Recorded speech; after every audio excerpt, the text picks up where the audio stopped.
Bien, entonces empezó la grabación de este nuevo teórico. Les decía, el jueves que viene no va a haber clases. No sé qué pasa con las vacaciones. Me imagino que no va a haber clases o acompañamiento virtual durante esas semanas. No sé qué disposición tomará la facultad al respecto. Eh, yo no tendría problemas personalmente en seguir este acompañamiento virtual, pero entiendo que eh, gremialmente corresponde para los docentes eh, contar con vacaciones de invierno. Está previsto. Así que bien, vamos entonces a meternos vamos a trabajar Introducción al Racismo, el tercer capítulo, como habíamos anunciado hoy. Espero que hayan tenido tiempo para leerlo detenidamente. Es absolutamente metapsicológico y de un vuelo de elaboración, de invención freudiana de primer nivel. Ahí veo, perdón que interrumpa, veo que está Maricel. Bienvenida Maricel, ¿cómo estás? No sé si hay alguien más de la cátedra, que no veo a todos en la pantalla. Eh, los saludo si es que estuviese alguien más de la cátedra. Así que, bien, vamos a empezar entonces con este tercer capítulo de Introducción al Narcisismo, que es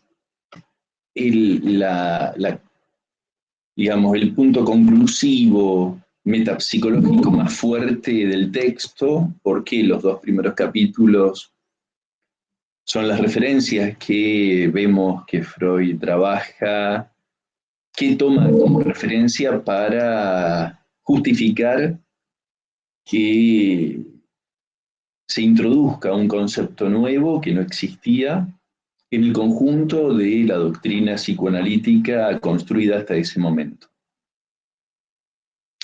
Y entonces, bueno, hemos visto las diversas vías que a su vez cada una daría para desarrollarla ampliamente, con ejemplos, con otras referencias. Por ejemplo, la vida amorosa la podríamos, que es muy interesante, por ejemplo, ver en la literatura ejemplos de la índole narcisista de la elección de objeto y cómo eso, las grandes plumas de la escritura universal de todos los tiempos, esto ya de alguna manera lo consideraba. Hay elementos para ver ahí ejemplos muy claros, y en la literatura más cercana tenemos enorme cantidad de excelentes ejemplos como la escritura de Murakami, de Kensaburo Oe, de Marguerite Duras, las memorias de Adriano, de Marguerite Yourcenar,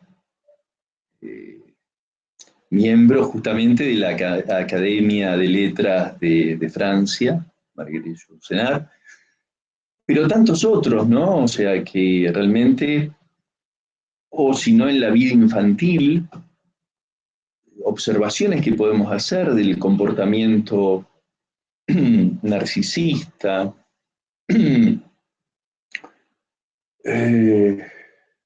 y que cuando hablamos en su momento en las mismas clases a principio de este acompañamiento virtual, de la característica de las neurosis, que implica siempre lo que llama Freud el infantilismo.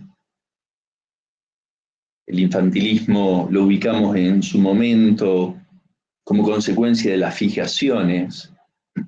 No sé si recuerdan que al establecerse fijaciones en tiempos infantiles, fijaciones libidinales, a modos de satisfacción que eran propias de un tiempo infantil, pero que después son anacrónicas en la vida adulta. Bien, tenemos también que el infantilismo, uno de los rasgos del infantilismo neurótico es el narcisismo, que inevitablemente muestra en mayor o menor medida toda persona adulta.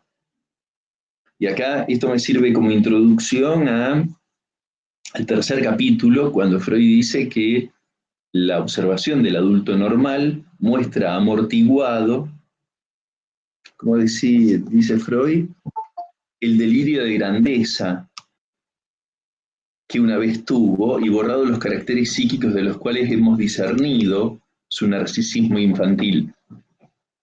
Y en los ejes temáticos de introducción al narcisismo, uno de los puntos pone el acento en que la cita, esta textual de Freud, dice que todo adulto, entre comillas, normal, que quiere decir neurótico, con el que se puede convivir, eso es un adulto normal, es un neurótico con el que se puede convivir, o sea que no es insoportable, que tiene ciertos como modos de comportarse en la vida que no perturban tanto a los demás ni a sí mismo. Ese adulto normal muestra amortiguado el delirio de grandeza. Y esto es muy interesante, poner todas las luces ahí, o sea, enfocar esto lo más nítidamente posible. Porque Freud es muy preciso en esto. El adulto, entre comillas, normal, no es alguien que pueda pensarse, que pueda decirse de él que abandonó todo narcisismo de su vida infantil. Y esto es muy interesante porque después lo vamos a ver cómo aparece en la vida, entre comillas, normal,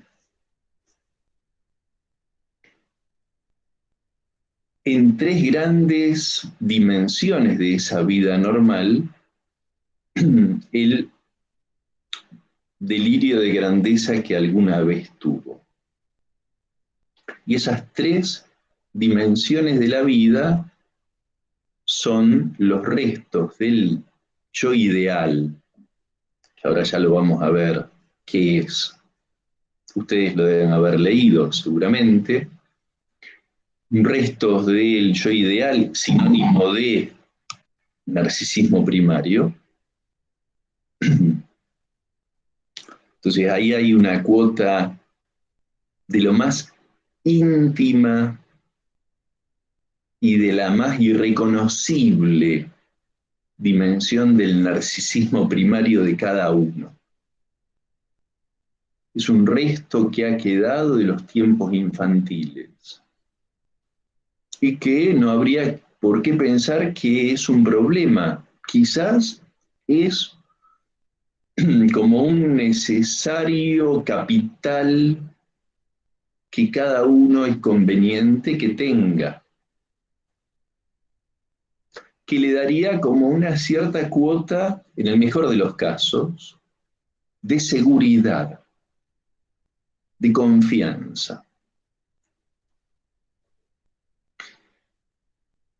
En el peor de los casos, ese resto de yo ideal, de narcisismo primario, le reaparecería dando complicaciones como intolerancia, como interpretaciones un poco paranoides de las intenciones del mundo, de las intenciones de los demás. Porque vamos a ver cómo en la paranoia muy manifiesta que es en la psicosis, o en la paranoia que todo neurótico puede tener, hay una alta cuota de narcisismo en juego. Ya lo vamos a trabajar, de todas maneras ustedes pueden preguntar o comentar algo o pedir una ampliación de lo que requiera una mayor precisión, así que en cualquier momento lo pueden hacer. Yo no voy a estar al tanto del chat, pero te pediría, Maricel, por favor, que me avises cualquier cosita. Con todo gusto puede intervenir cualquiera y vamos a estar atentos a... Perfecto, gracias. Entonces, decíamos, las tres dimensiones donde aparece amortiguado el delirio de grandeza son en los restos del narcisismo primario. Esto está en la página, en la misma introducción del narcisismo, que está desde la página 94 en adelante. Cuando Freud ubica la cuestión del sentimiento de sí, y que dice que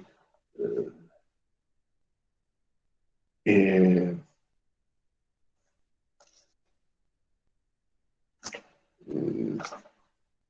una parte en la página 97, arriba, al principio, dice, una parte del sentimiento de sí es primaria. Este sentimiento de sí es lo que queda del delirio de grandeza infantil. Está amortiguado y queda como sentimiento de sí en la vida adulta. Entonces, en la página 97 dice, una parte del sentimiento de sí es primaria, el residuo del narcisismo infantil, o sea, del yo ideal.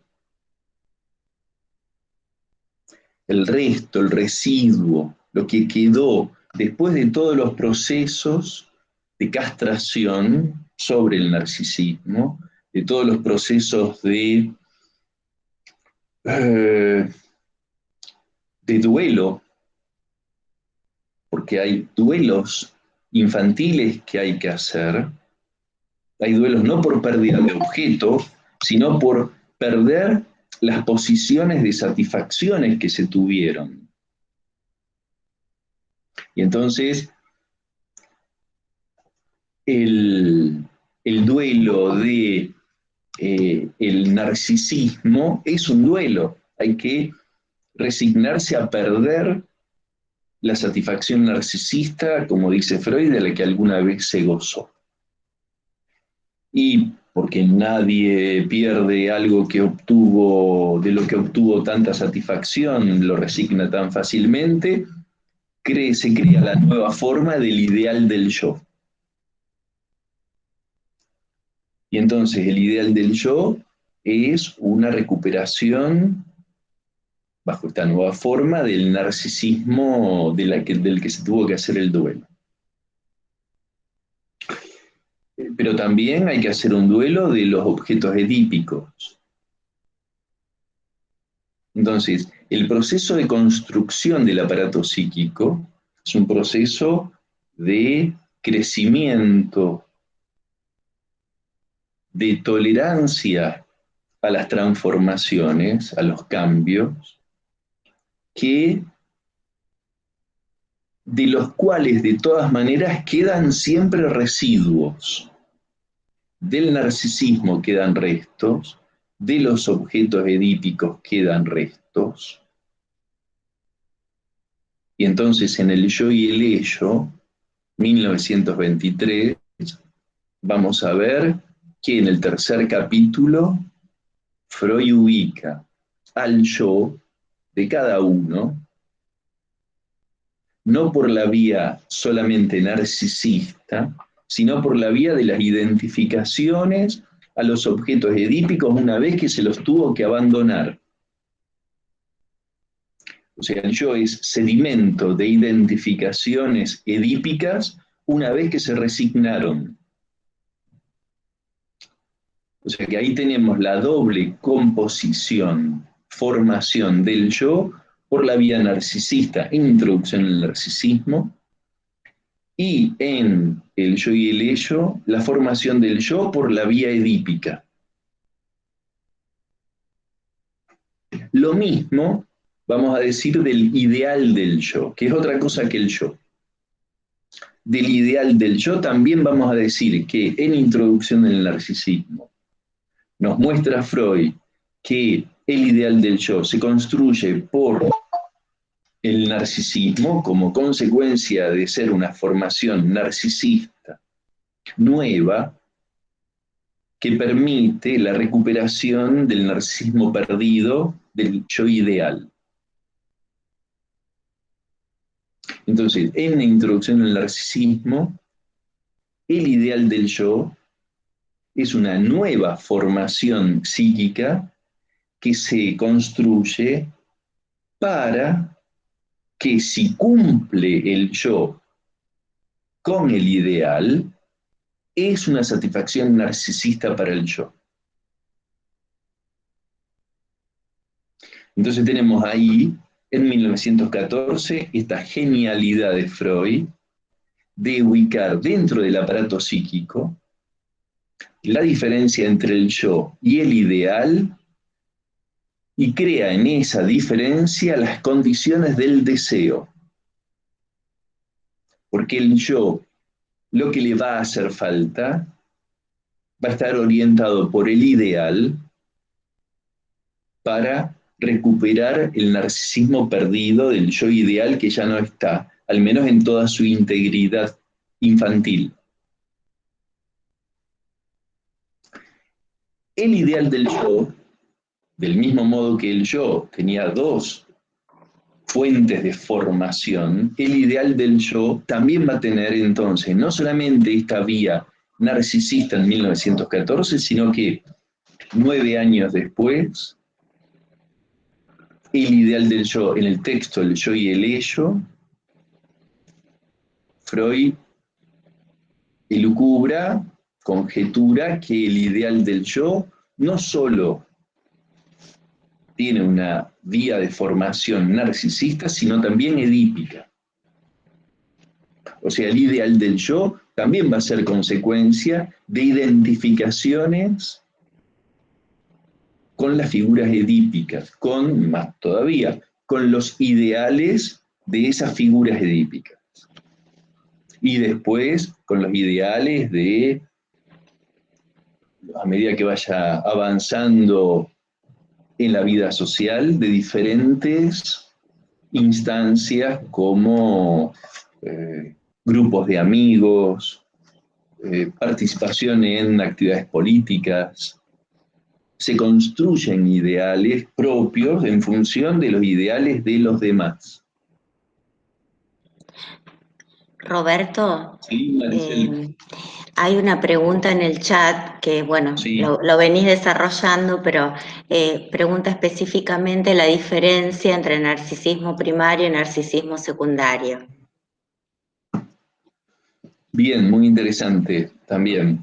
El narcisismo primario tiene que ver con ese narcisismo de los primeros tiempos más renuente a incluir al otro, a los demás, en las consideraciones, y no solamente a los demás, al examen de realidad. El examen de realidad es un término freudiano. y muy importante. No lo vamos a encontrar en la obra, en la enseñanza de Jacques Lacan, pero en Freud es un término muy importante. El examen de realidad que le permite, y es un término muy usado en Duelo y Melancolía, por ejemplo, en el texto de Duelo y Melancolía, es lo que le permite hacer un trabajo de duelo al yo. El examen de realidad y al examinar la realidad, verificar cómo es la realidad, que no es la que querría el yo narcisista. Y en esa diferencia entre el narcisismo y la realidad, entonces poder hacer un trabajo de duelo y de separación. Entonces el narcisismo primario, tendríamos que decir que no acepta ningún examen de realidad, o sea, a una criatura de 2 años difícilmente se le pueda confiar un examen de realidad cuando está en una situación de peligro. Por eso se ponen vallas a las piletas cuando se tienen hijos de hasta una cierta edad. Está muy claro que el narcisismo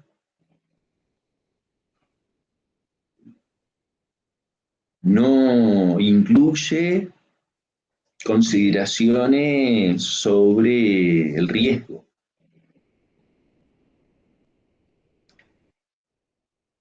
Y como no incluye consideraciones sobre el riesgo, no incluye al otro, a los tiempos del otro. Entonces, el narcisismo primario, no pensemos que es el narcisismo solamente de el narcisismo de la criatura de, por ejemplo, 1 año que está el momento del amamantamiento en ese estado de placer, mirando si estuviera siendo amamantado al año, por ejemplo, donde ya no es un bebé de 2 meses, sino que es una criatura de 1 año amamantado por la teta materna y la mira a la madre embelesado el bebé. Y esa como satisfacción mutua, esa satisfacción mutua que puede ser muy intensa sin necesidad de hablar. Eso es narcisismo primario, claramente. Ahora, el narcisismo primario es también el narcisismo del berrinche de una criatura de 2, 3, 4 años que no admite el no como respuesta a un pedido que hace. Y un pedido que no es que tiene seipi de agua, y es lógico que si tiene sed pida agua. Estamos hablando de, bueno, es muy frecuente que si se sale a pasear y se pasa por una juguetería con una criatura de cierta edad, ve algo en la vidriera y la gran complicación no es solamente si el padre o la madre no tienen plata o si ese juguete sale muy caro, es cuando la juguetería está cerrada. ¿Cómo hacerle entender a una criatura de 2, 3 años que la juguetería está cerrada? Que no es que, supongamos que veo un juguete de 200 pesos, que ahora, hoy en día, pocos juguetes son de 200 pesos, pero por ejemplo, inventemos un juguete que debe ser chiquitito así, aunque hay algunos chiquitos así que cuestan 1.500 pesos, pero supongamos que sea de 200 pesos y el padre o la madre tiene esa plata y se lo podría comprar. Pero la juguetería está cerrada. No admite. Y se va a poner a llorar. Cualquier parecido con las posiciones de alguna persona adulta en circunstancias, no frente a una juguetería, pero en otras circunstancias, no crean que es pura casualidad. No, no. Estamos en el tema que a veces el adulto entre comillas normal, no muestra tan amortiguado el narcisismo primario. Los restos de ese narcisismo que siempre tiene una cosa interesante el narcisismo, incluso el primario, que no hay que pensarlo como un narcisismo aislado del otro. O sea, el narcisismo se manifiesta en la demanda al otro también, en cómo se le pide al otro sin considerarlo ni en sus posibilidades, ni en su impotencia, ni en sus tiempos, ni en su particularidad. O sea, el narcisismo hace que la demanda, que es una manera de relación humana indispensable, podríamos decir. Es por la demanda que se manifiesta el deseo. O sea que no hay que pensar que lo que está mal es la demanda. La demanda es un vínculo, un lazo al otro. Ahora, cuanto más narcisismo se mete en la demanda, va a tener sus complicaciones la demanda al otro. Entonces, el narcisismo primario, sí, claro, es un narcisismo infantil, que por supuesto ya desde muy temprana edad va siendo tocado, va siendo alterado, va siendo transformado por la relación con el otro. O sea, desde muy temprana edad. Casi desde el momento en que el niño o la niña empiezan a caminar. El empezar a caminar es un proceso que tiene consecuencias subjetivas muy importantes. Porque hay una independencia que los padres a veces lamentan terriblemente, porque hasta que no caminaba, la criatura era más manejable. Después empieza el lío, hay que levantar todo a la altura que la criatura no puede agarrar y lastimarse con nada, ni romper nada. Bueno, hay una cantidad de consecuencias de cuando empieza a caminar la criatura. Entonces, de a poco va el narcisismo primario siendo trabajado para que el niño o la niña puedan convivir en espacios sociales.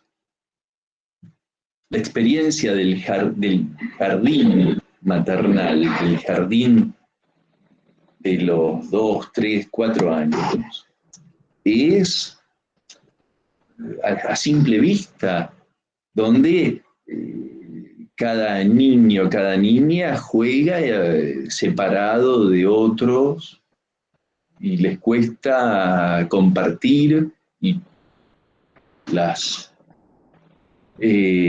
seños de jardín del nivel inicial saben perfectamente bien la atención que le tienen que prestar a cómo cada niño o cada niña sufre o le resulta posible o más dificultoso el compartir, que es un objetivo de todo ese tiempo del nivel inicial. Todo un trabajo con el narcisismo primario, eso. Roberto, Sí, perdón, antes que sigas avanzando, porque hay una pregunta sobre la demanda. Catalina pregunta, profe, ¿qué sucede en el sujeto cuando la única manera de relacionarse con el otro es a través de la demanda? Que la única manera de relacionarse con el otro es a través de la demanda. Sí. A ver, es muy interesante la pregunta, pero voy a terminar primero la pregunta anterior, narcisismo primario, y queda el narcisismo secundario. El narcisismo secundario son todas las expresiones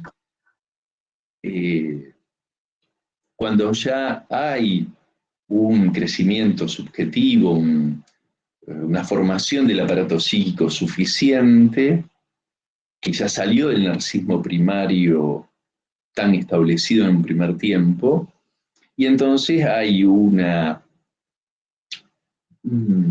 tolerancia a los espacios compartidos, a los deseos de otros, a los tiempos de otros. Y bueno, entonces el narcisismo secundario vendrían a ser las manifestaciones más localizadas de cierto modo narcisista, que a veces puede hacer problema al sujeto, puede hacerle problema, o a los demás le puede hacer problema. Hay manifestaciones del narcisismo primario en modos muy intensos del orgullo, hay manifestaciones del narcisismo secundario en la envidia, en la rivalidad, en la competencia, en los celos, en las comparaciones odiosas que a veces, odiosas para la misma persona que las hace.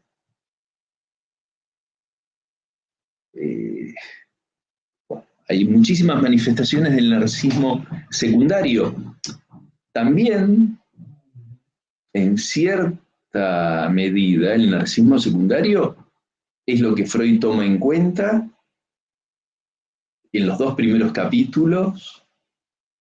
Una manifestación del narcisismo secundario se manifiesta, aparece en la vida amorosa de los sexos. Eso es narcisismo secundario. Me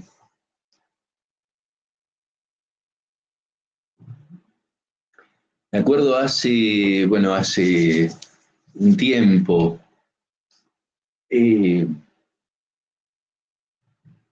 hace unos años atrás, una paciente de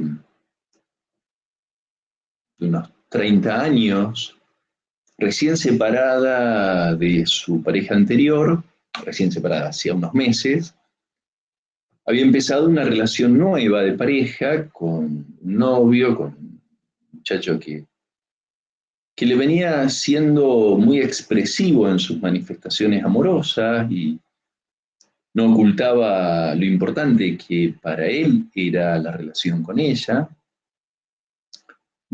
algo mayor que ella, con un poco más de experiencia también en la vida y en las relaciones amorosas, pero estaban muy bien, parecía los dos, y resulta que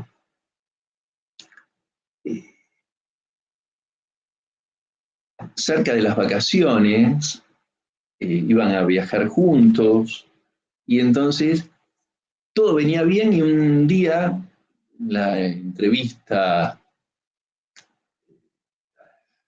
en la que la recibo a ella, después de que venía todo este panorama, iban a ir de vacaciones, todo bien, faltaba un mes y medio para que se fueran de vacaciones, me dice: corté con mi novio.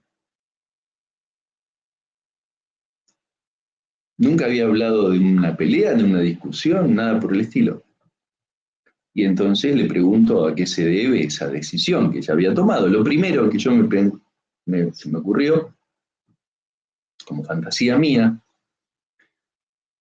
era que se había enterado de algo, de una relación de él con otra o con otro, vaya a saber, ¿no? Hoy en día puede pasar. Y entonces le pregunto, ¿por qué tomó esa decisión? Que me dijo, corté con mi novio. No es que estamos mal, hubo una pelea, no, corté con mi novio. Y entonces me cuenta que el fin de semana él había decidido, antes del viaje de vacaciones, él había decidido viajar de pronto sin preguntarle a ella, había decidido viajar al norte, no sé si Tucumán, Salta, Jujuy, no esas provincias, a saludarla y visitarla a su madre y a su padre, de la que ella sabía la existencia, pero no los conocía. Y a ella le resultó inadmisible esa decisión. Ella lo sintió como un abandono. Y insoportable, insoportable. Y bueno, eh, lo primero que fue mi respuesta fue que me asombraba que tomara una decisión tan abruptamente provocada por una situación que era muy puntual y que no tenía, no hacía serie con nada que se pareciera previamente en la relación, no había aparecido nada así. Bueno, después de 2 o 3 entrevistas, ella revisa esa decisión y se comunica con él.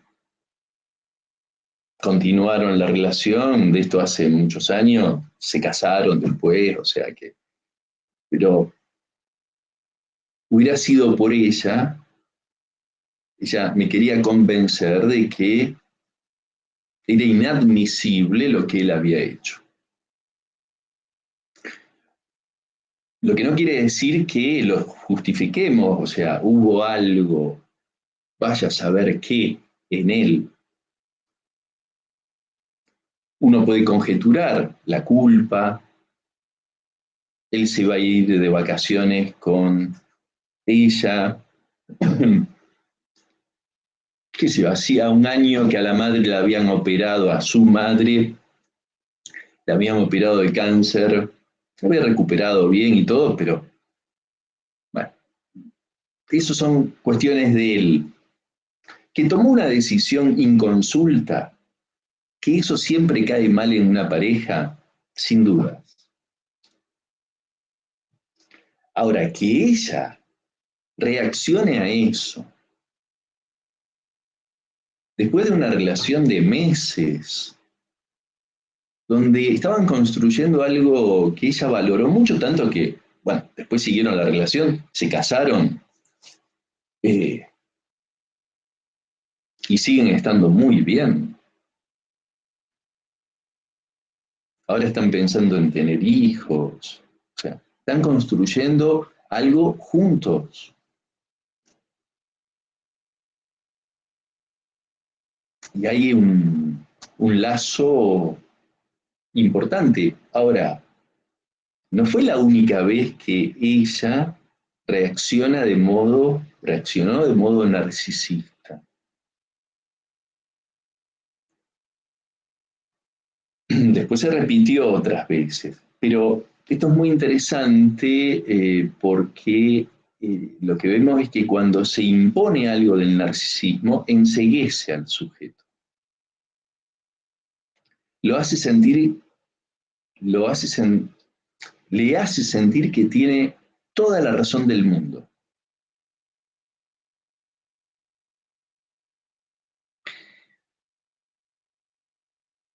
Y eso es narcisismo secundario. Y es muy difícil que eso pueda ser reconocido y revisado por la misma persona. Porque como cree que tiene toda la razón del mundo y se siente víctima, la culpa la tiene el otro.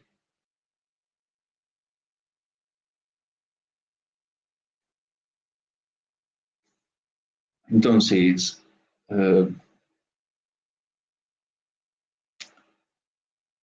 otro momento del desarrollo de la materia, vamos a ver lo que Freud llamaba fantasía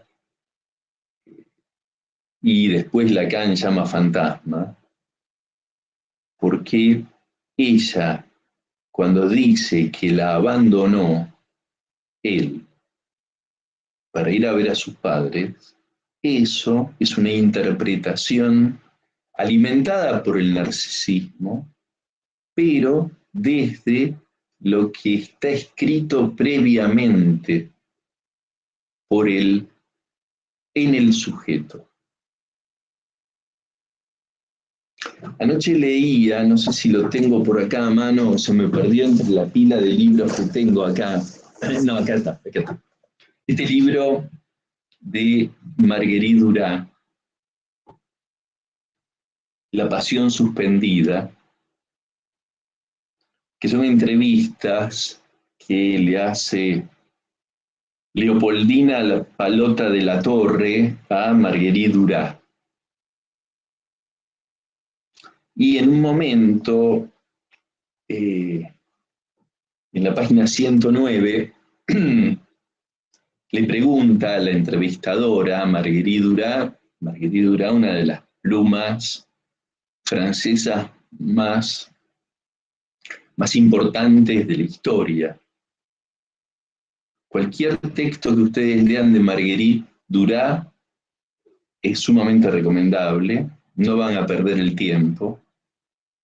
Es maravilloso, es encantador su escritura. Entonces la entrevistadora le pregunta, la escritura entonces, le pregunta, como gestación pasiva, revelación de algo que ya se conoce, el que escribe ya conoce lo que va a escribir. Entonces la respuesta de Marguerite Duras, con una lucidez notable, dice, creo que se trata de descifrar lo que ya existe en nosotros en un estado primario, indescifrable para los otros, en lo que llamo el lugar de la pasión. O sea, el lugar de la pasión es lo que nosotros llamamos el lugar del inconsciente, el lugar de la pulsión. Ella no tiene por qué hablar en términos psicoanalíticos, pero está aludiendo a algo que es el lugar de la pasión, de lo que habita en cada uno, y que como la historia de la filosofía de las pasiones, alude el término pasión a algo que maneja al sujeto. Entonces,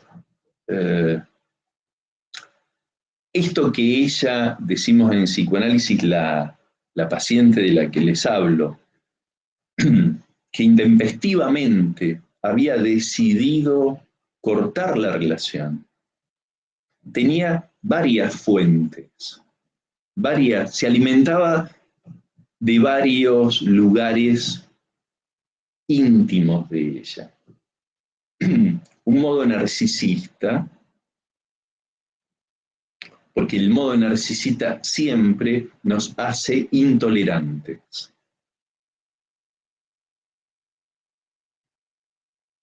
Nos hace muy exigentes. Como la criatura que se para frente a una juguetería y no hay manera de explicarles que está cerrada y que no se le puede comprar aunque uno quiera y tenga el dinero.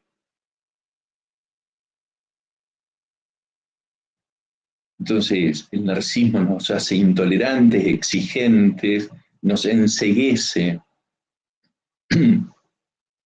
pero también en ella, en esta paciente, actuó la interpretación que le aplicó a lo que hizo él, que lo que hizo él la angustió, porque no se lo esperaba. Y ante eso que no esperaba, responde con una interpretación, me abandona. Eso es el inconsciente en ejercicio ya. Eso es la puesta en acción del inconsciente que se aplica desde lo más íntimo y extraño de sí mismo a lo que hace el otro. Y ahí está toda la historia del sujeto. Lo que habíamos visto nosotros en términos de las fijaciones. Aquello que queda instalado de un modo y después desde ahí va a reaparecer en muchos momentos de la vida.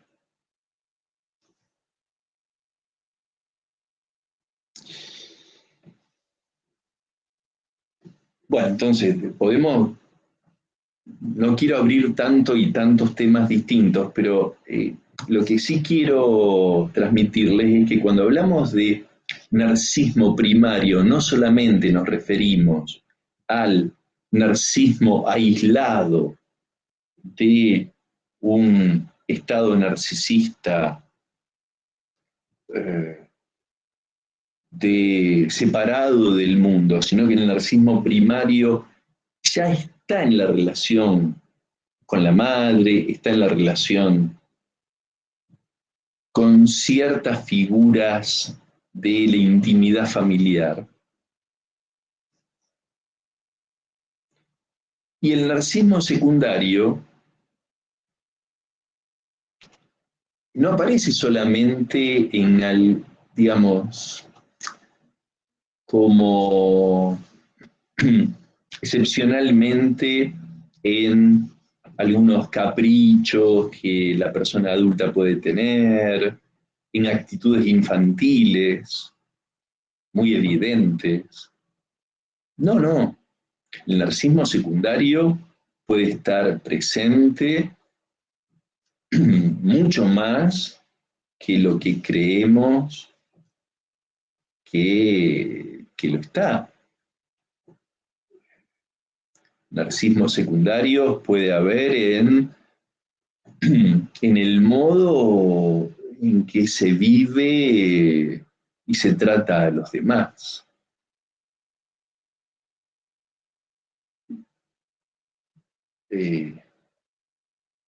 Bueno, ubicado algo de esto, la otra pregunta es sobre la demanda.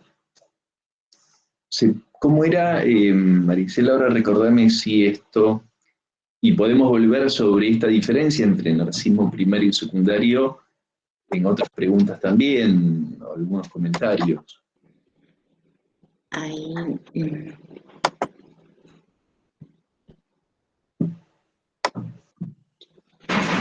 ahí te recuerdo, Roberto. Sí. Catalina, ¿qué sucede en el sujeto cuando la única manera de relacionarse con el otro es a través de la demanda?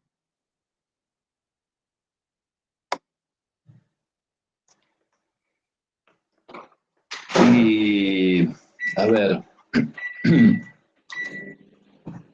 hay todo un trabajo que vamos a hacer en el módulo 4, si no me equivoco, 4 o 5 de la materia de este programa nuevo, que es sobre la demanda, que es un término que trabaja conceptualmente Jacques Lacan. Y me refiero a esto porque ahí vamos a ver nítidamente cómo la demanda es un concepto muy complejo, pero, a ver, para hacerlo simple ahora, en este momento, hay demandas explícitas y demandas mudas. Demandas que no aparecen como demandas incluso. Entonces, me imagino que la pregunta tiene que ver con cuando alguien se pone demandante, como decimos, insistente y presenta un pedido y pide, a eso me parece que se refiere la pregunta.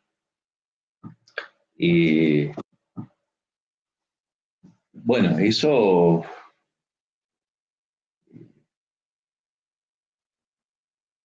¿qué pasa? Y no entiendo bien, uno puede imaginar respuesta. Eh, seguramente la persona que es tan demandante va a encontrar cómo elegir parteners que se sintonicen con eso, ya sea para querer conformar al sujeto o para contrariarlo. Va a encontrar partener que de algún modo respondan bien o mal a ese estilo demandante. Lo que ocurre es que la demanda siempre implica una cuota de insatisfacción.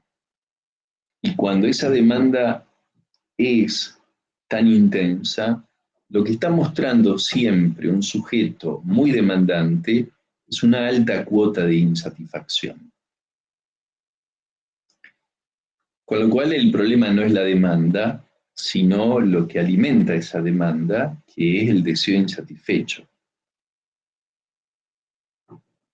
Y hay que ver por qué ocurre con eso, cómo, si es un problema. A veces la demanda busca provocar la falta en el otro, no importa que el otro responda o le dé lo que le demanda el sujeto al otro, sino que ante esa permanente demanda, lo que termina provocándose es que el otro en un punto diga, esto, eh, esto no puedo, esto no lo tengo, y entonces eh, como un niño, una niña, ante una permanente demanda, la mejor respuesta de los padres no siempre es devolver, darle lo que quiere y pide la criatura, sino que en un momento es mostrar que no pueden responder a esa demanda y mostrar que están en la posición de no tener o de no poder o de no saber, y entonces está bueno mostrarle a un hijo o una hija el límite y no la omnipotencia. También en las relaciones adultas puede venir bien que esa permanente demanda encuentre lo que busca, que el otro diga, no puedo. Hay que ver cómo el otro le dice ese no puedo, o no sé, o no cuentes conmigo. Hay maneras más amables, hay maneras más hostiles, y esto hace la diferencia después de lo que ocurra en esa relación, claro. Eh, ¿Qué otra pregunta, Maricel?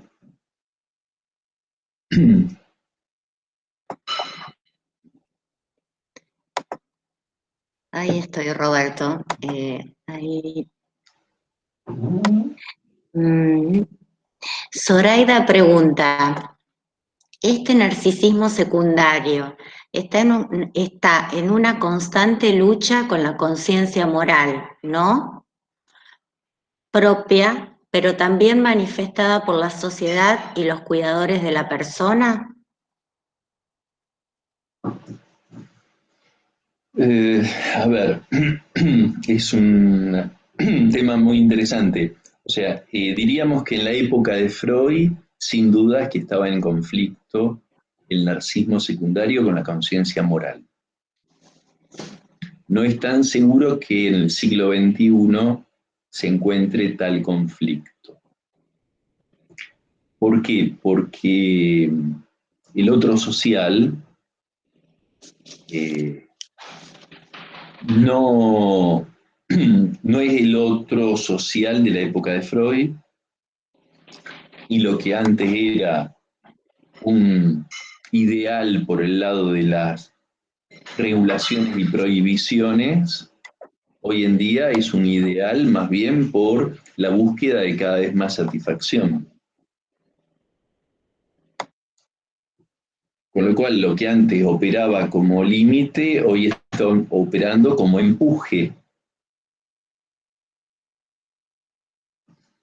Y con lo cual, la conciencia moral hoy en día, más bien encontramos que en muchos casos es la culpa, provoca culpa por no gozar todo lo que se podría gozar. O sea, siempre hay en el siglo XXI, y especialmente desde los años 90, finales del siglo XX, un imperativo, una exigencia de sin límite, un goce, una satisfacción eh, que puede procurarse incluso sin mucha consideración por los demás, por nadie más que por uno mismo. O sea, marcado individualismo. Con lo cual, pensar la conciencia moral en el siglo XXI es todo un tema. No es tan sencillo como en la época de Freud. Incluso hasta no tiene buena prensa la conciencia moral.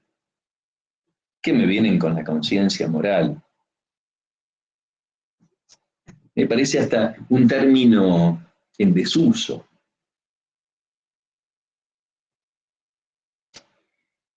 Eh, Más bien, ¿no? Parece hoy en día mucha desconfianza sobre la conciencia moral. Como si dijéramos, es algo que hasta incluso diríamos, no conviene, pone límites. No me deja hacer todo lo libre que yo podría hacer. Bueno, esas son consecuencias de la época,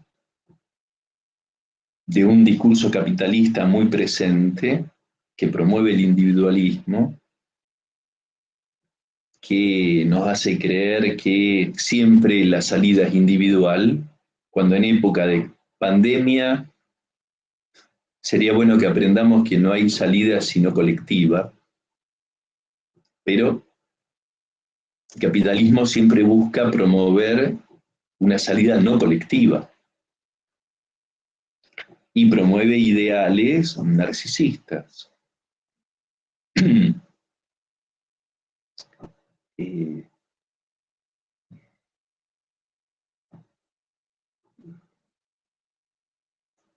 el mismo consumo, el empuje al consumo, es narcisista, se alimenta de narcisismo. ¿Y por qué? No solamente por el gusto de tener ya mismo lo que quiero, sino fundamentalmente porque promueve la idea del sin límite. Promueve la idea de que no hay necesidad de ninguna operación de castración. No hay necesidad de considerar a nadie, a los demás, ni que estamos compartiendo espacios sociales y un destino común, para nada. El capitalismo busca algo que va en contra de la conciencia moral, o que en todo caso usa la conciencia moral para que los contenidos del ideal del yo sean cada vez más individualistas. Entonces estamos en un tiempo en que el narcisismo no se pelea tanto con la conciencia moral, ni la conciencia moral con el narcisismo. Y eso se ve, bueno, en tantas cantidades de manifestaciones, especialmente en los adolescentes. Los adolescentes, digo, en la franja de los 10 a los 20 años particularmente. Y bueno, ahora, disculpen, si uno toma el texto de Freud, ubicado en 1914, para él sí hay claramente un punto conflictivo entre la conciencia moral y el narcisismo primario o incluso secundario. O sea, la conciencia moral, no nos olvidemos que para Freud, y esto podríamos mantenerlo hoy en día, claro, es la observación del cumplimiento del yo respecto de los ideales. ¿A qué distancia está el yo del ideal? Y esa es la acción de la conciencia moral que vigila esa distancia. Y entonces, si el ideal del yo no es de individualismo, no es de autosuficiencia, no es bajo los imperativos del capitalismo, sino que el ideal del yo significa valores de convivencia, de solidaridad, de consideraciones para con los demás. Y toda manifestación de narcisismo va a entrar en conflicto con esa conciencia moral. Porque los ideales del yo, si bien la formación del ideal está promovida por la recuperación del narcisismo, los contenidos del ideal del yo no son narcisistas necesariamente. Los contenidos del ideal dependen del otro social de la época. Pero estamos en un tiempo en el que esos contenidos del ideal están cada vez más degradados, cada vez más destruidos, cada vez más complicados a nivel de la solidaridad y de la convivencia social, con lo cual está promovido algo muy narcisista y ahí, bueno, es toda una complicación de este armado, de esta construcción del aparato psíquico.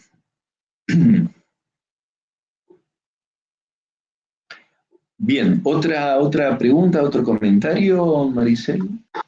Sí, Roberto. Maximiliano pregunta, en caso contrario, no relacionado con este tema, sino con el ejemplo que diste, debe ser, Roberto. En caso contrario de una persona que toma una decisión de estar en pareja con alguien que no conoce bien o no demostró interés alguno, ¿se puede entender como un actuar desde el narcisismo?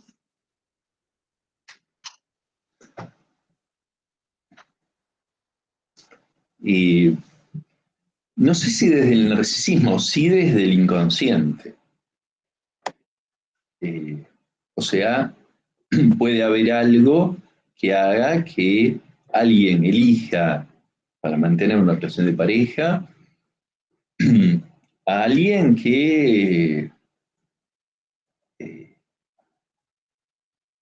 en el que no encuentre manifestaciones de amor, sino de rechazo, de violencia, de odio, de desprecio, de humillación.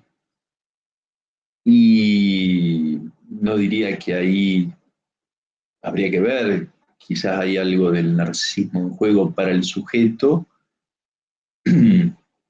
pero sí hay algo de una posición que puede tomar mucho la forma de una posición masoquista. Y que entonces esa posición masoquista está en relación con fijaciones infantiles, con marcas inconscientes que retornan ahora bajo esa forma en el que se establece una relación de cierto sadomasoquismo en el maltrato, quizás no sexual, sino en el maltrato de uno hacia otro. Entonces, no hablaría necesariamente de narcisismo, sino de el inconsciente bajo estas formas que tendrían mucho de sexuales, pero no en el ámbito de la intimidad sexual, sino que vienen de las satisfacciones masoquistas y sádicas de la perversión sexual infantil polimorfa.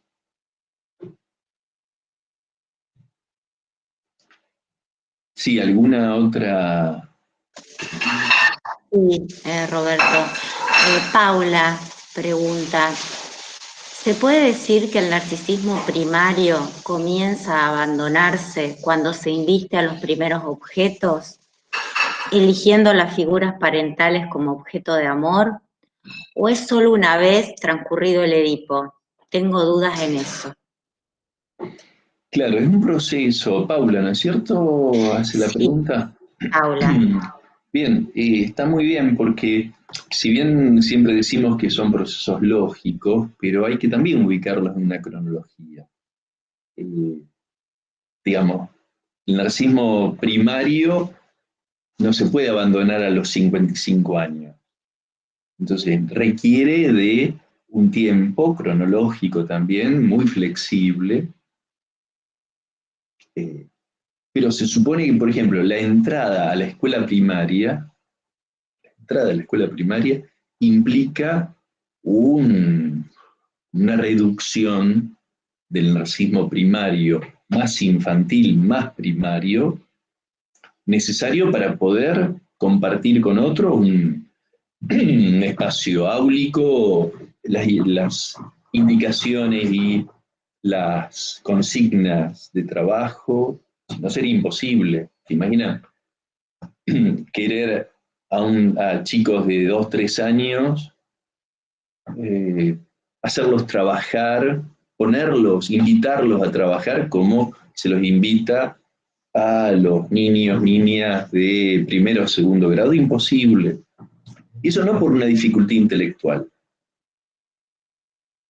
sino por dificultades de otra naturaleza, de la naturaleza del aparato psíquico que está en juego en un momento y en el otro. Entonces, la pregunta que hace Paula es muy interesante porque, a ver, eh, el abandono, la resignación, el ir dejando, abandonando, dejando el narcisismo primario, al menos que no ocupe toda la escena de la vida, es un proceso que lleva años. No se da en un momento. A ver, la libido objetal, el amor al padre o a la madre, parte de un niño o una niña, se da muy tempranamente, se da desde los primeros meses y después muy manifiestamente, como decíamos, después de que empieza a caminar una criatura cerca del año que más o menos, mes más, mes menos, coincide con el empezar a hablar, a veces se demora más en un hecho que en el otro, generalmente se empieza a gatear a los 9 meses, 8, 9, 10 meses, y después al año a caminar y empieza a hablar alrededor los primeros balbuceos a esa edad y después ya expresarse mejor al año y medio, y por supuesto a los 2 años ya empieza a querer expresarse, pero sin armar frases todavía ni nada, y, y hay unas manifestaciones de cómo quiere entrar al campo del otro saliendo del narcisismo. Hablar es eso, es hablar en el lenguaje del otro para poder hacerse entender. Ahora, cuando se resuelve el narcisismo primario, sí, es un proceso, a ver, hay hay todo un proceso de elaboración, de duelo del narcisismo primario que tiene que ser hecho en los primeros 4 años, 5 años. Después hay un retorno del narcisismo muy fuerte, como narcisismo secundario, hoy en día cerca de los 8 o 10 años de edad. Y de ahí en más, ahí empieza el verdadero problema, porque ahí se empalma la reaparición del narcisismo que ya no es primario, pero que toma su fuente del narcisismo primario y aparece como narcisismo secundario en la época de la pubertad, la adolescencia, y después puede durar, pero toda la vida. Y ahí tenemos una cuestión hoy en día, que estamos en una sociedad que promueve el narcisismo.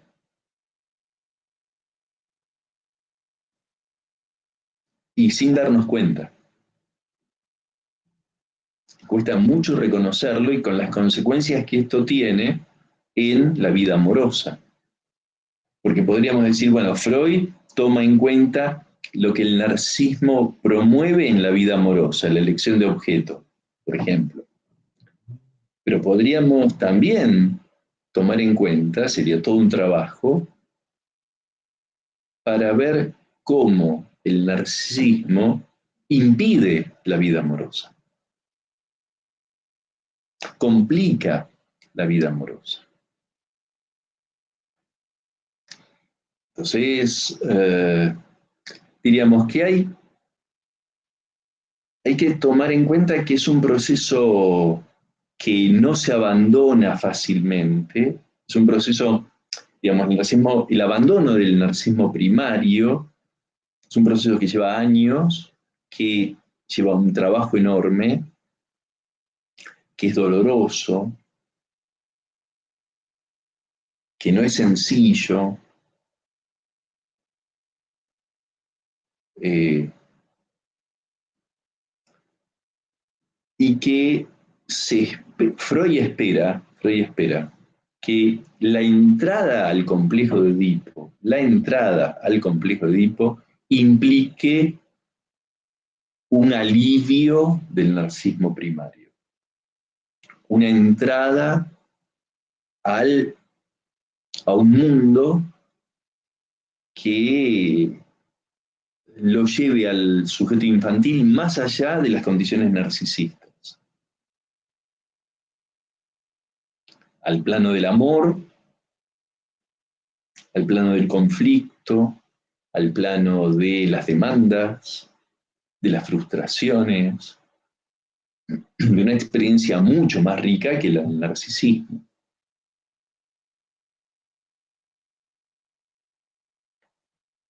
Por supuesto que lo que Freud llama el sepultamiento del complejo de Edipo es también otro momento de como trabajo con el narcisismo, ciertamente.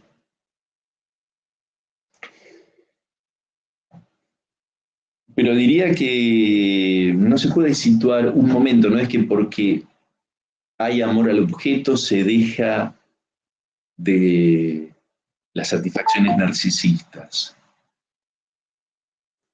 No hay, no hay tal, no es tan mecánico, es mucho más complejo, es más difícil de captar también. Por ejemplo, en los niños hay manifestaciones del narcisismo en, por ejemplo, los niños de preescolar, los niños de nivel inicial, por supuesto de escuela primaria, de secundaria en la universidad también. Las manifestaciones del narcisismo se notan mucho en las inhibiciones. En las inhibiciones en los juegos, en las inhibiciones en la participación, en los niños de preescolar o de la escolaridad ya inicial de la escuela primaria, digo. Las inhibiciones, muy frecuentes, son siempre expresiones de una afectación narcisista del yo.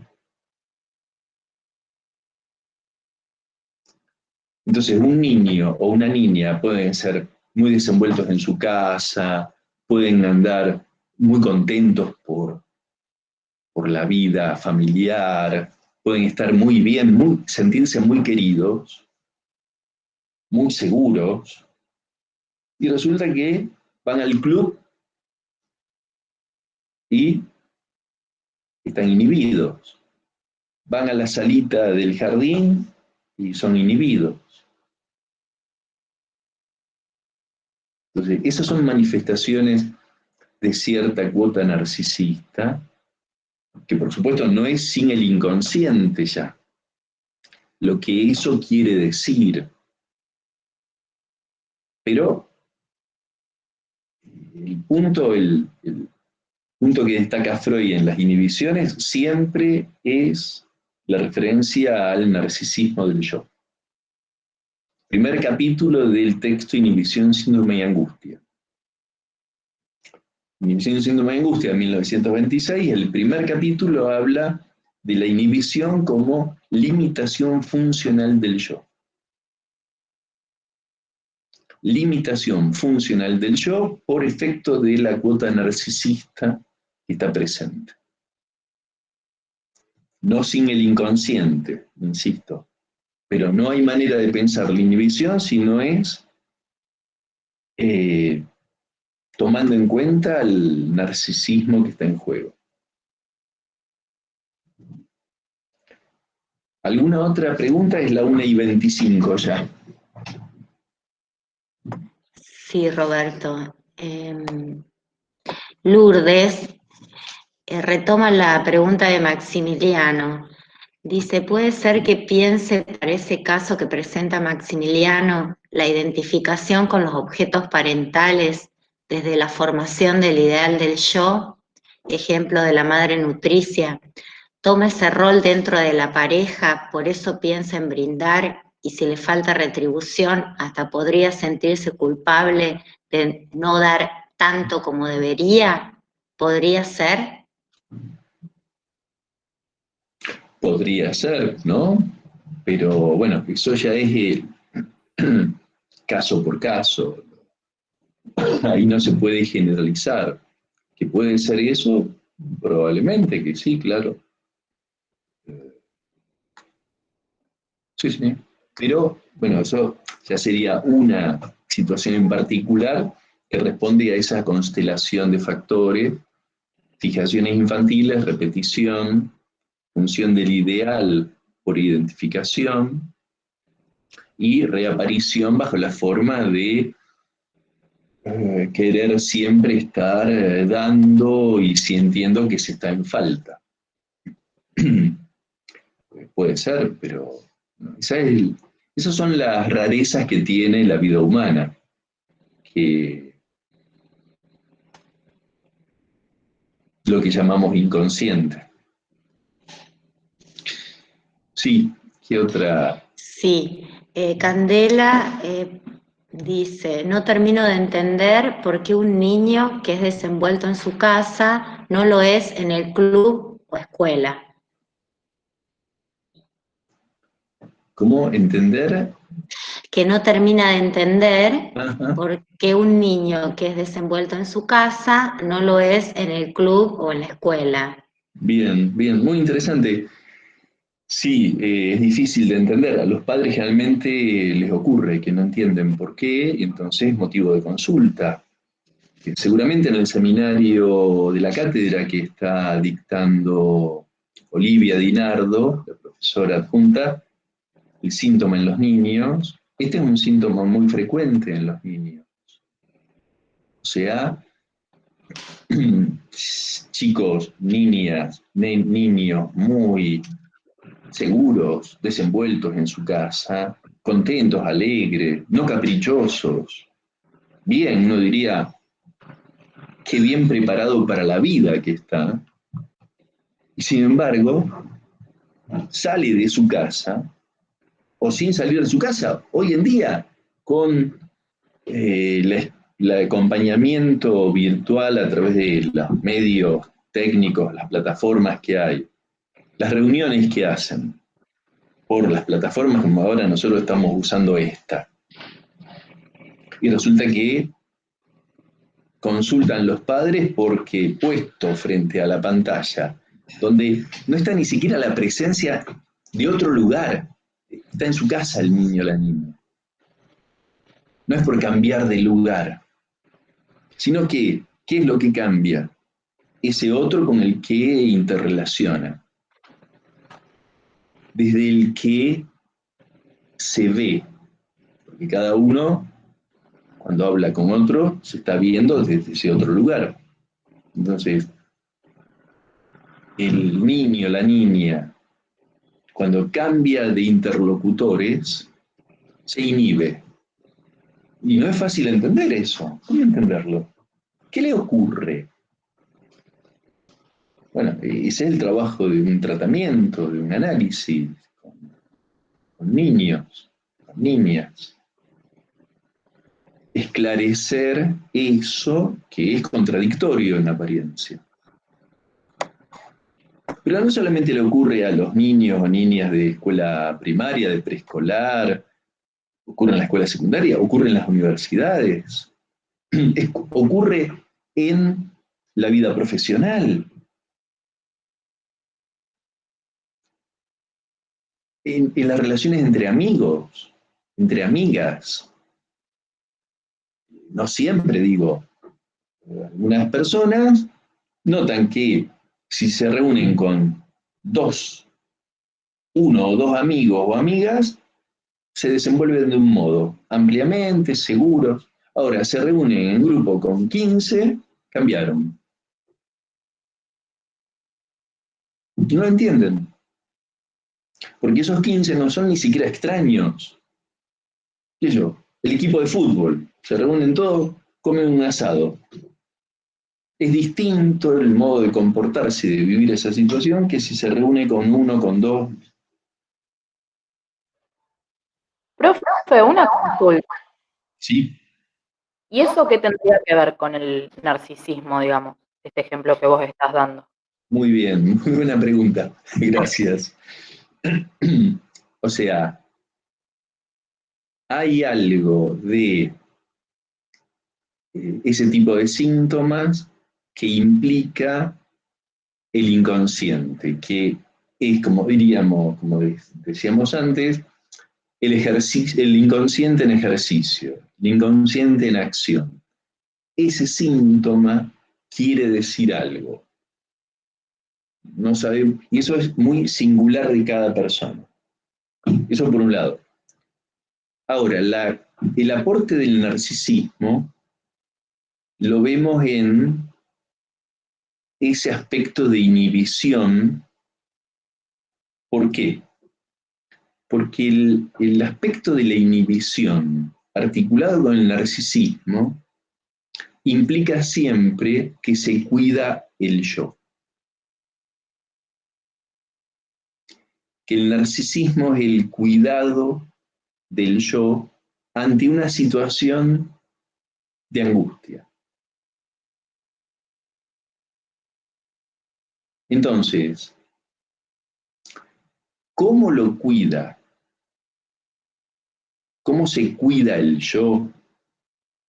¿Cómo se defiende de la angustia?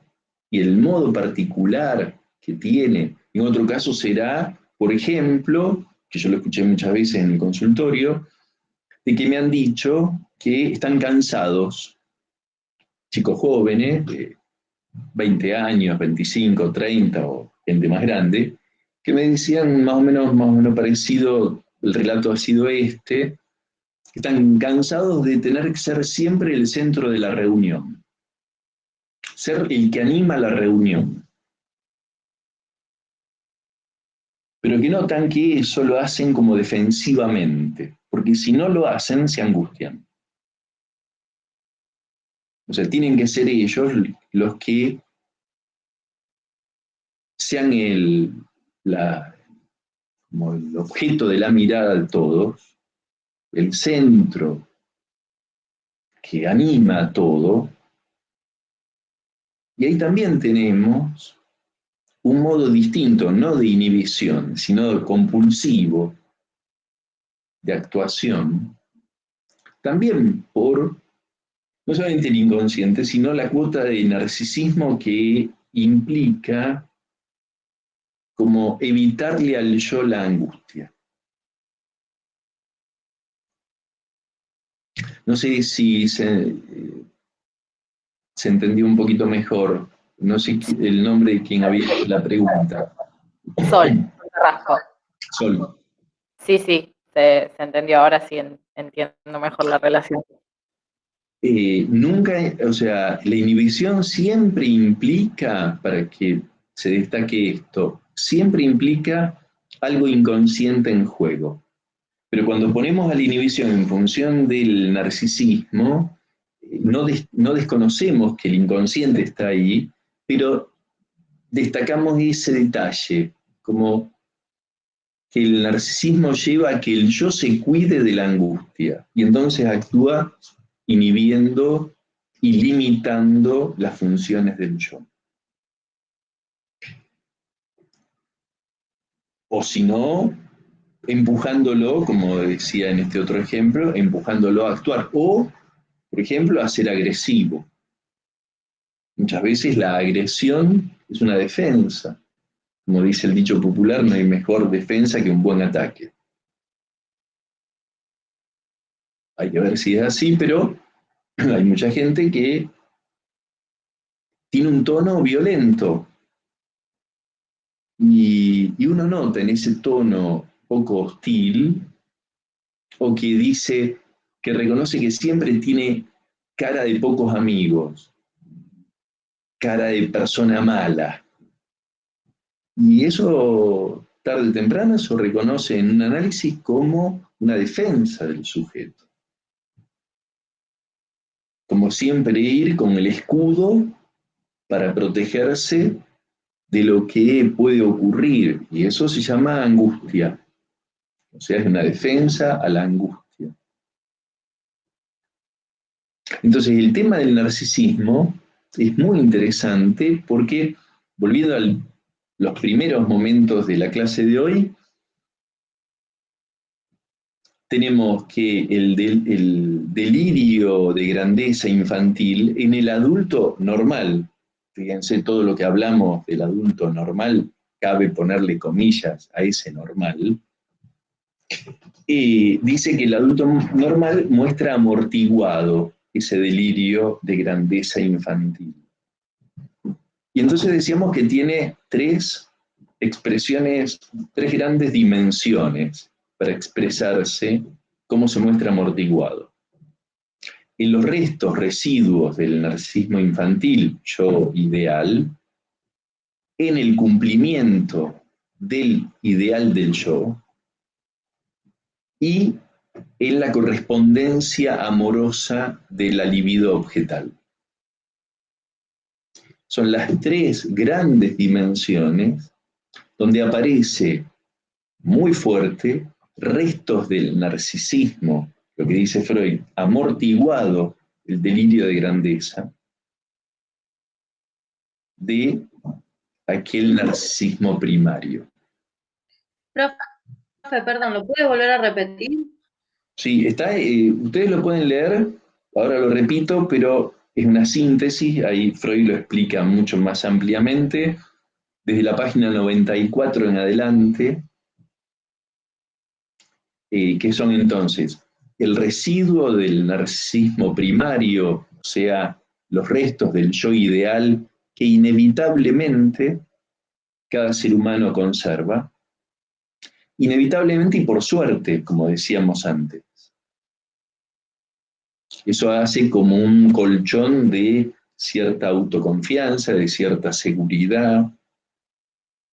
O sea, no hay que pensar que tendría que haberse eliminado todo el narcisismo infantil.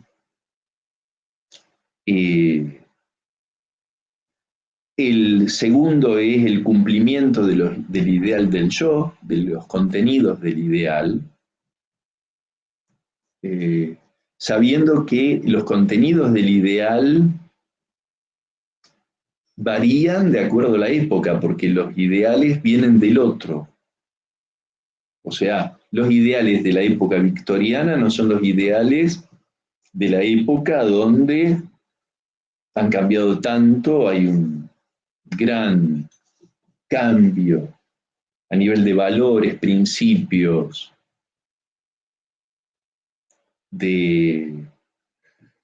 se ha trastocado en buena medida, por suerte, lo que estaba tan establecido como valores muy fijos hasta antes de la Segunda Guerra Mundial, particularmente.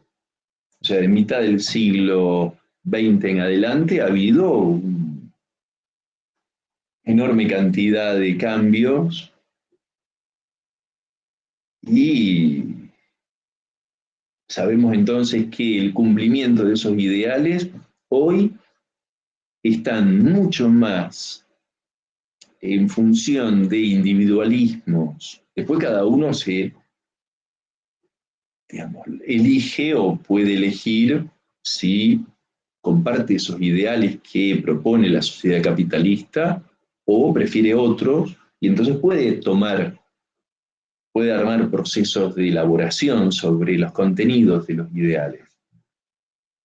Entonces, el cumplimiento de los ideales, de una u otra forma, siempre genera una recuperación de esa satisfacción narcisista, y la correspondencia amorosa es otra de las grandes fuentes de satisfacción narcisista. Entonces tenemos una estructura lógica del texto Introducción al Narcisismo, con una consistencia muy fuerte, porque ustedes fíjense que del yo ideal del narcisismo primario empezó hablando en el primer capítulo ya de Introducción al Narcisismo. La correspondencia amorosa es lo que sitúa en el segundo capítulo de Introducción al Narcisismo, y el cumplimiento del ideal en el tercero. Entonces, al final del texto, Freud lo que ubica es una lectura en perspectiva de todo lo que es lo que él escribió en ese texto, para dar cuenta de lo que pasa en la vida, entre comillas, normal.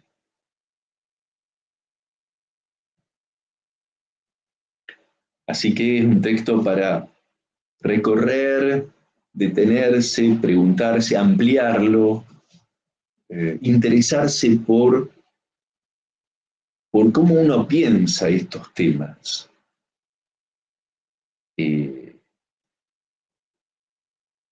Una gran parte del malestar de la vida está formado por fuentes narcisistas. Con lo cual, si ustedes el día de mañana se dedican a cualquier tipo de psicología que no sea el psicoanálisis, de un tipo de psicología laboral, educativa, cualquier tipo de práctica de la psicología en el campo que sea, el texto de Introducción al Narcisismo es uno de los textos más que aprovechables para pensar cualquier tipo de práctica dentro del campo de la psicología. Por supuesto que está escrito desde el ángulo del psicoanálisis, que implica una concepción de la vida que no tiene otro tipo de elaboraciones dentro de ese otro campo que es la psicología. Pero para alguien que se dedica, por ejemplo, a la psicología educativa o a una práctica con el espacio de la educación, es interesantísimo pensar lo que hace a las condiciones narcisistas de la convivencia escolar. Bueno, ¿estamos? Ya podemos ir concluyendo, ¿les parece? Maricel. Sí, Roberto, preguntas no hay más Perfecto. en el chat. Perfecto. Buenísimo. Entonces, nos vemos, no sé si en 2 semanas o después de las vacaciones. No sé cómo es el régimen en este sentido de clases, pero si no será la última semana, me imagino, de julio. ¿Mm? Espero que estén bien, cuídense mucho, que nos hace falta salir a todos juntos de esta situación y no pensar tanto individualmente. Que vayan muy bien, espero que nos encontremos nuevamente la próxima clase, cuando sea, y mis saludos. Un abrazo para todos. Chao, hasta luego. Chao, Maricel, muchas gracias, Maricel. De nada, Roberto. Chao, hasta luego. Amable. Chao, hasta luego. Chao, profe, gracias. A Chao, profe. ustedes, nos vemos. Cuídense, ¿eh?